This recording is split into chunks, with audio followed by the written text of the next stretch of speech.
On May 9, 1980, a small-town bank in Norco, California, became the site of one of the most violent bank robberies in American history.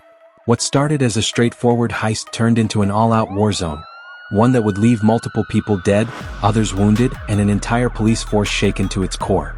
At approximately 3:40 p.m., 5 heavily armed men stormed the Security Pacific Bank.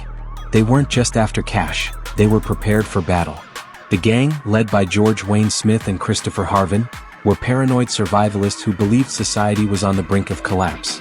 They had trained in the woods for months, amassing a terrifying arsenal: semi-automatic rifles, shotguns, homemade bombs, and thousands of rounds of ammunition. Within minutes, they had the bank under control. Shouting orders and brandishing weapons, they demanded cash while customers and employees cowered in fear. But they had no idea that an innocent bystander had already alerted the police. As the robbers fled the bank with $20,000, they encountered the first patrol car responding to the scene. Instead of escaping, they opened fire immediately, unloading a barrage of bullets. The officers, outgunned and overwhelmed, had no choice but to retreat, a rare and terrifying sight. What followed was one of the most intense police chases in history. The robbers, in a stolen van, blazed down the highways while firing high-powered rifles at anyone in their path. They shot at pursuing officers, pedestrians, and even a police helicopter. The bullets from their rifles pierced through police cars like paper, leaving officers scrambling for cover. As the chase left Norco and moved into a more rural area, the robbers executed a horrifying plan. They pulled over in a secluded canyon road, jumped out, and ambushed the officers following them. The firefight that ensued was pure chaos. Bullets ripped through the air as police desperately tried to take cover behind their vehicles. Then came the explosions. The robbers began hurling homemade bombs at the officers, sending fireballs into the sky. One officer, Deputy James Evans, was killed in the firefight.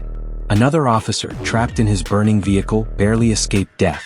At this point, the police realized they weren't just dealing with typical criminals, they were battling militarized madmen.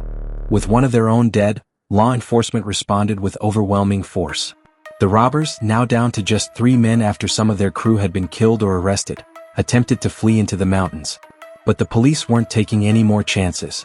A SWAT team, police snipers, and hundreds of officers surrounded them. A final, brutal gunfight erupted. The robbers, refusing to surrender, were gunned down in a storm of bullets. In the end, 2 of the 5 robbers were killed and the others were captured. Law enforcement suffered heavy casualties, including 1 officer dead and multiple others injured. The Norco heist changed police tactics forever. The local police department, shaken by how unprepared they were for such heavy weaponry, pushed for major reforms in officer training and equipment. Departments nationwide began arming their officers with better weapons and investing in SWAT teams, recognizing that criminals were no longer just carrying pistols. They were preparing for war.